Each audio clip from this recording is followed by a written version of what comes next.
All seen it. The reason I have it covered up, it was my choice, because if we're talking about style, the one thing that this car does is to tell you lots and lots about style.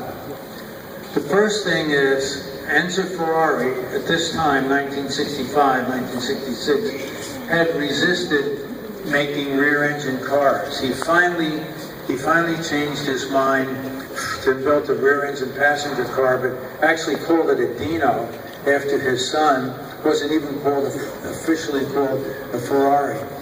The idea of putting an engine in the rear of a passenger car to Enzo Ferrari was dangerous. And in this case, he's probably right, because under this is a 365p race car engine. I mean, it's a powerful ass engine.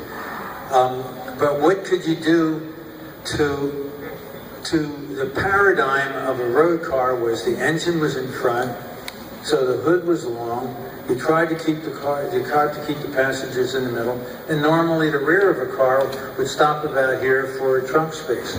Here you got to put an engine, a transaxle, the cooling system in the back of a car. So what do you do stylistically to make it look good? Well, this was kind of an experiment.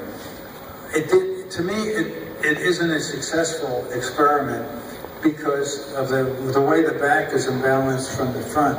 But it is good looking, and when you think of it as being good looking, it certainly is that. For people who know the Lamborghini Miura, and the Miura came out just about the same time. The Miura has a rear engine. It was one of the first mass-produced, beautiful rear-engine kind of supercars. There were lots of rear-engine cars made, but in terms of rear engines, super sporty supercars, the Miura was one of the first. And they resolved the rear engine paradigm much better than this. The other thing that, of course, you will notice that made this car fascinating was that the steering wheel is in the center. The center steering wheel, to me, doesn't have many options. I've seen pictures of three guys in this, and they all look like they're pretty cramped. You guys, so if you're going with your buddies, you better be good friends, because it's not it doesn't look like an easy car to drive. It was more or less of an experiment. This glass top as well was an experiment, because we actually prefer in the real world tops that you can close in case you don't want to be in the hot sun. But somehow they thought that having the transparent top would somehow add to the style and the design. It makes all these structures and all these lines look thinner. So even though it's my vote for a stylistic car, that doesn't mean it's a successful stylistic car. If you take it apart piece by piece, I think the bumpers are really neat. I think the way they resolve this is nice. I think the finishes on it are pretty. Does it all come together to a car that you would like to own and drive on the street? I don't know. There were only two of these made, and they were both design exercises by Pininfarina. And in 66 and 67, the car traveled around the world. It was at the Paris Auto Show and the other auto shows. And then each car went into the hands of the final owner.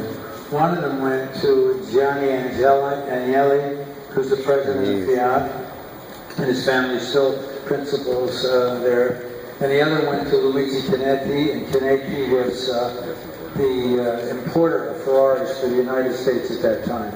It had an office in New York. He actually ordered this, had it made, paid 12 grand for it at the time, which was a lot of money. Sold it through his dealership.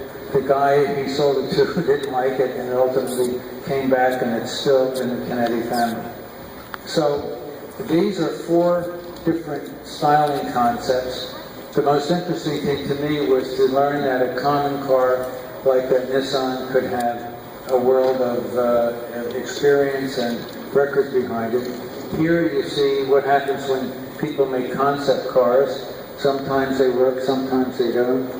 But the two Fords show that when you design a car to be beautiful, very often you make it aerodynamic and you make it a winner.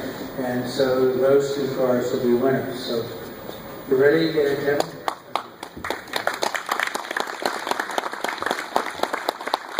I want to remind you, if you want to see that Nissan ad more clearly at home, you can download it off of YouTube. Just look for 1990 Nissan Super Bowl ad.